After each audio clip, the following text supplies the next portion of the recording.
So you were fined a lot though in your career. Yeah, I got fined for that, and for really, I lost a lot of money sticking up for my teammates, to be honest with you. And I think the only person to ever pay for one of my fines was Kobe. Really? But I protected a lot of dudes on my team because I grew up, family is everything. So my dad used to teach me, if your brother and sister are gonna fight, you fight. Even if they win, you fight. It's your family. So I always took my teammates as my family. Right. So no one was ever directly. Maybe early on, I think people would try me to see what I was about, but once I kind of knew that trying me you were going to be in for a war. Okay, so I have 2 follow-up questions to that because it's interesting that you say it's like family. You also were on a ton of teams. So what was it like when you're maybe have bad blood with a guy or shit talk a guy, and then the next year you're his teammate? You know what's weird about that is I think early on you kind of judge people before you know them, and when you play against them, and then getting the chance to know, like JJ Redick. Like I didn't thought JJ Redick was a dickhead. You know what I mean? Just straight up until I got a chance to play with him, and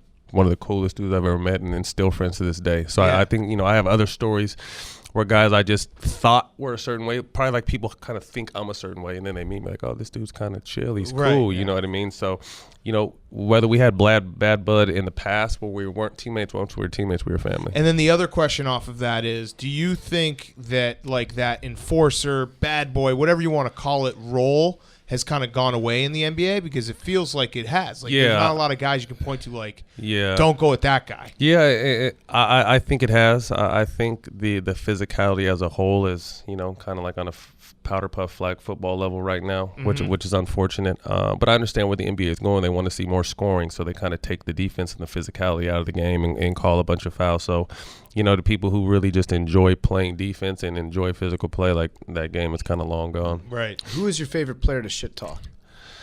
The one thing about me is I never really was a shit, like, I'm just gonna shit talk you. Like if you start talking shit to me, I'll talk back. Right. But I was never like, I always just, because I grew up a football player, so my mentality was just to always play hard, no matter what, no matter who I was, because I was always guarding the best player.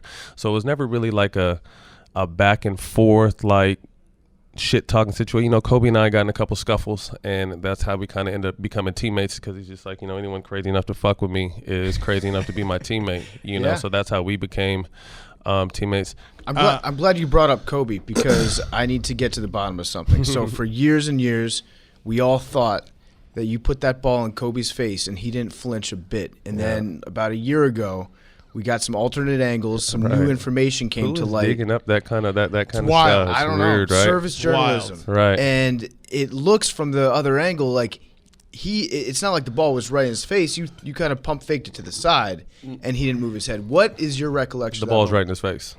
Yeah? You put that in his face on purpose. Yeah. So you got punked. I guess if he didn't, you know what I mean? Like the thing that happened was like we were just going back and forth, and that was later in the season going into the playoffs. And Orlando and the Lakers had just played in the finals the year before. So it was kind of like, okay, we're strapping up to see these guys in the finals, and playing against Kobe since I was at UCLA, he tries to mentally take over. I mean, he's already physically more gifted than anyone else, but he tries to mentally kind of like mind fuck you type stuff. And so he'll do little elbow you, grab you, cheap shots, and I kept, for some reason, getting called for it. I'm just like, man, we're about to fight. Fuck the game, whatever. Like, we're about to go at it.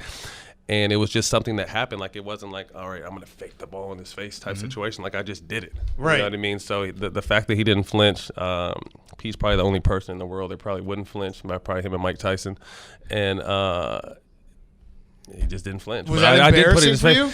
Like I said, it wasn't something that I planned or even thought about, so I didn't even think about it at the time that he flinched. Right. You know what I mean? It's like it didn't even cross my mind. After the game, and it's been talked about for the last 10 years. Right. Realizing that if you fake if I fake something at your guy over here, he might flinch. Hank But the fact, fact, it's because it's become a gift, right? And it lives on forever. Right. You know what I mean? But the fact that I put a ball right in his face and he didn't flinch is just, like I said, he's one of the rare ones. So on Kobe, you mentioned earlier that he was the only teammate of yours to pay one of your fines. Yeah. That's really interesting because Kobe doesn't feel like that type of teammate. Every story about Kobe is he's maybe surly, he's very competitive, he's, it's Kobe's way and he's kind of isolated, similar to Michael Jordan. But it sounds like you guys had a deeper relationship. Yeah, than Kobe that. and I were cool, man. I think once we became teammates and got to see him on a day-to-day basis and just chat him up, he's real cool and real down to earth and very personable. But I just think he gives off this persona as just a straight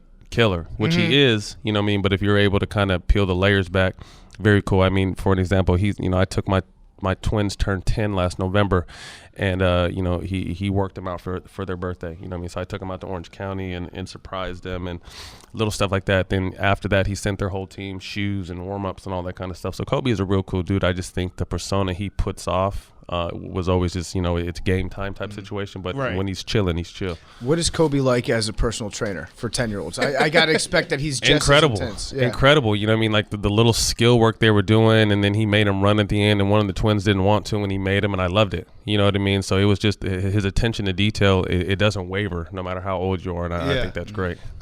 So have you ever looked back at all the fines that you had and like counted them up? And been Yeah, I think someone else did it for me. I think it was like around 600,000. Wow. Damn, crazy. That sucks. Ridiculous. That sucks. Where does that money go?